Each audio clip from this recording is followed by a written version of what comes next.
Alunos, de volta aqui no vídeo 3, no nosso terceiro vídeo, vamos balancear a nossa segunda equação, um balanceamento simples também, como a primeira, sem muitos detalhes. Beleza. No primeiro passo, eu tenho que fazer o quê? Colocar o número de oxidação de todos esses elementos que participam dessas substâncias. Então vamos lá. Aqui eu tenho O2, que é uma substância simples, então toda substância simples nós já vimos que o número de oxidação dela é 0. Tem os hidrogênios com o número de oxidação mais 1. Eu vou colocar aqui hidrogênio com o número de oxidação mais 1. Aí surge uma exceçãozinha que nós vimos na aula 1, que eu sei que o oxigênio ele pode ter número de oxidação menos 2 ou menos 1. Nesse caso aqui, o oxigênio vai ter número de oxidação menos 1. Por quê? Porque ele com esse número de oxidação, eu consigo ter um somatório zero, que é necessário para substâncias compostas. Então, 2 hidrogênios com número de oxidação mais 1, 2 cargas positivas. Então, o oxigênio aqui tem que ser menos 1 para eu ter 2 vezes menos 1, 2 cargas negativas e o somatório aí dando zero. Então, nesse caso aqui, eu tenho o H2O2, ele é um peróxido. Tá legal? Então, é fácil a gente identificar quando que o oxigênio tem número de oxidação menos 1, porque ele sempre vai estar nessa situação fazendo ligação química com um elemento que vai ter um número de oxidação que você vai ter certeza. Tá legal? Mas só que nas outras substâncias o oxigênio vai ter número de oxidação menos 2. Menos 2, menos 2, menos 2, menos 2 e menos 2. Tenho mais um elemento que eu sou obrigado a saber o número de oxidação, que é o potássio. Ele se encontra no grupo 1. Todo elemento do grupo 1 tem número de oxidação mais 1. Então, eu vou colocar aqui, potássio mais 1. O restante eu vou descobrir sabendo que o somatório dos números de oxidação tem que dar 0. Então, vamos começar aqui pela primeira substância. Eu tenho 4 oxigênios de número de oxidação menos 2. Então, eu tenho 8 cargas negativas. Preciso de 8 positivas para o somatório dar 0. Então, o potássio já é uma carga positiva, então o manganês tem que ter número de oxidação 7+, para ficar com 8 positivas. Nessa outra aqui, qual é o número de oxidação do enxofre, do elemento central? Eu tenho 4 oxigênios de número de oxidação menos 2, então eu tenho de novo 8 cargas negativas, preciso de 8 positivas, porém, eu já tenho 2, porque eu tenho 2 hidrogênios na fórmula. 2 vezes mais 1 mais 2. Faltam 6 cargas positivas, que é o número de oxidação do enxofre. Agora a gente passa para essa aqui. De novo o número de oxidação do enxofre.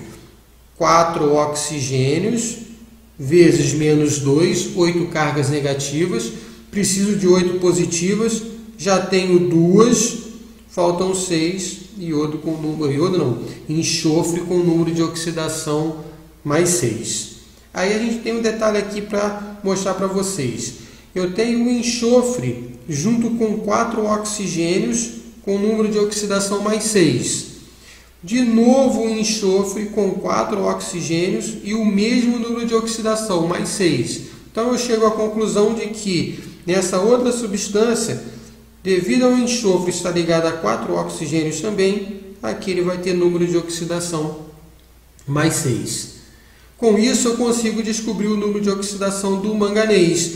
Eu tenho 4 oxigênios de carga menos 2, 8 cargas negativas, preciso de 8 positivas, já tenho 6 do enxofre, então o manganês vai ser mais 2. Com isso, eu acabei e descobrir o número de oxidação de todos os elementos químicos. O próximo passo é descobrir quem variou de número de oxidação.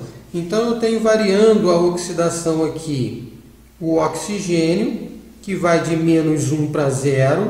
O número de oxidação está aumentando, então a gente chama esse processo de oxidação. Se tem um elemento oxidando, eu tenho que ter outro elemento reduzindo. Então vamos descobrir aqui quem está reduzindo. Quem está reduzindo é o manganês, que foi de 7 mais para 2 mais. De 7 mais para 2 mais. Diminuiu o número de oxidação, o processo é chamado de redução. Feito isso, passo seguinte, montar a equação de oxidação e a equação de redução. A oxidação, eu tenho 2 oxigênios menos 1 se transformando em 2 oxigênios com número de oxidação 0. Se oxidou, perdeu elétrons, então eu coloco essa quantidade de elétrons após a seta. Agora, quantos elétrons foram perdidos? De menos 1 para 0, variou de 1 unidade, ou seja, perdeu 1 elétron, mas só que são 2 oxigênios sofrendo essa oxidação, então eu tenho um total aqui de 2 elétrons.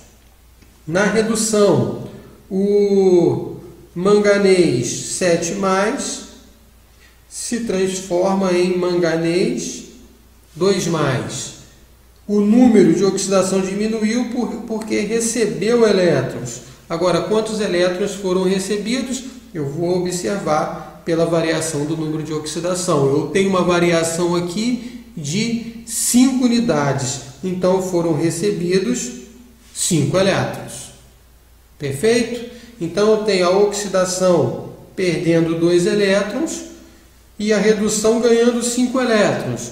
Mas não tem como o manganês ganhar 5 elétrons se o oxigênio só está perdendo 2. Então, o que eu vou ter que fazer? Igualar essas quantidades de elétrons.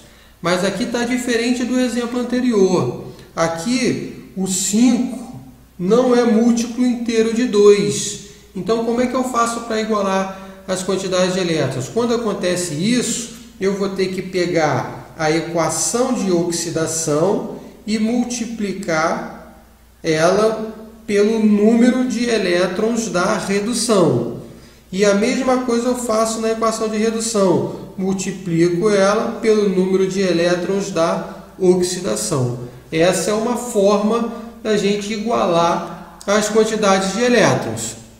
Fazendo essas multiplicações, eu vou ficar com 5 mols e 10 mols de elétrons, 2 mols, 10 mols de elétrons e 2 mols. Agora, eu vou somar essas duas equações e vou poder cortar 10 elétrons com 10 elétrons. Eu tenho a oxidação perdendo 10 elétrons e esses 10 elétrons serão recebidos aqui na redução. Feito isso, como é que fica a soma dessa equação? Somo tudo que tem antes da seta nessas duas equações, então eu tenho 5 mols de oxigênio menos 1 e 2 mols de manganês 7+, que estão produzindo. Somo também os produtos. 5 mols de oxigênio com número de oxidação 0, mais 2 mols de manganês com número de oxidação 2+. Esses são os índices estequiométricos que eu vou colocar na equação para começar a balancear. Então vamos lá. Aonde tem o oxigênio menos 1, eu coloco 5. Onde tem o oxigênio 0, eu também vou colocar 5. Onde tem manganês 7+, eu coloco 2. E onde tem manganês 2+, eu também coloco 2. Então ficou faltando índices estequiométricos aqui no ácido sulfúrico, no sulfato de potássio e na água. Como é que eu faço isso? Vou escolher um elemento que eu já coloquei número de um lado da seta. Aí eu vou ter certeza de quantos mols desse elemento eu vou ter. Então, vou começar aqui pelo potássio. Tem potássio antes da seta só nessa primeira substância e já coloquei índice estequiométrico nele. Então, eu tenho um total de 2 potássios. Então, depois da seta, eu também tenho que ter 2 potássios. Já tenho 2 potássios. Então, o que eu vou fazer? Vou colocar um índice estequiométrico 1. Agora, a gente vai escolher outro elemento.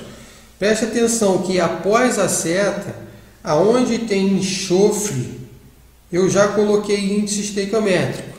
Então eu já tenho certeza que após a seta eu vou ter um enxofre dessa substância e 2 enxofres dessa outra substância, um total de 3 enxofres, que é a quantidade de enxofre que eu vou ter que ter antes da seta do lado dos reagentes. Então eu venho aqui na frente do ácido sulfúrico e coloco o índice estequiométrico 3. Ficou faltando aqui o índice estequiométrico da água, que eu vou conferir pelo hidrogênio. Eu tenho quantos hidrogênios antes da seta? 2 vezes 5, 10. 2 vezes 3, 6. Então eu tenho um total de 16 hidrogênios. Eu tenho que ter também 16 hidrogênios após a seta. E eu só tenho hidrogênio aqui na molécula de água. Então eu vou colocar o índice estequiométrico 8 para ficar 2 vezes 8, 16 hidrogênios. Coloquei o índice estequiométrico na frente de todas as substâncias. Então o próximo passo é conferir os oxigênios, porque se as quantidades forem as mesmas, eu balanceei corretamente. Então vamos lá, ó. Eu tenho 4 oxigênios vezes 2, 8 oxigênios, 2 oxigênios vezes 5, mais 10, 4 oxigênios vezes 3, mais 12. Tem um total aqui então de 30 oxigênios. Vamos ver após a seta quantos oxigênios eu tenho. 4 vezes 2, 8. 4 vezes 1, 4. E 8 vezes 1, 8. E aqui 5 vezes 2, 10. Dando um total de quanto então? 8 com 8, 16. Com mais 4, 20. Com mais 10, 30. Quantidades de oxigênio bateram. Tranquilo?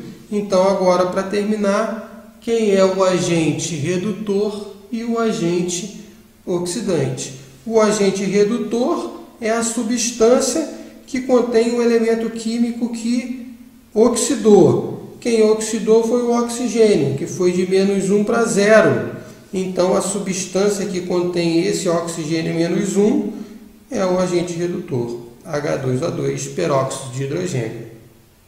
Quem é o agente oxidante? O agente oxidante é a substância que contém o elemento que reduziu. Quem reduziu foi o manganês 7+, que foi para manganês 2+. Então, a substância que tem o manganês 7+, que reduziu, vai ser o agente oxidante, o permanganato de potássio. Tranquilo, galera? Então esse foi o segundo exemplo simples, né? E agora nós vamos começar a passar para os casos especiais de oxirredução.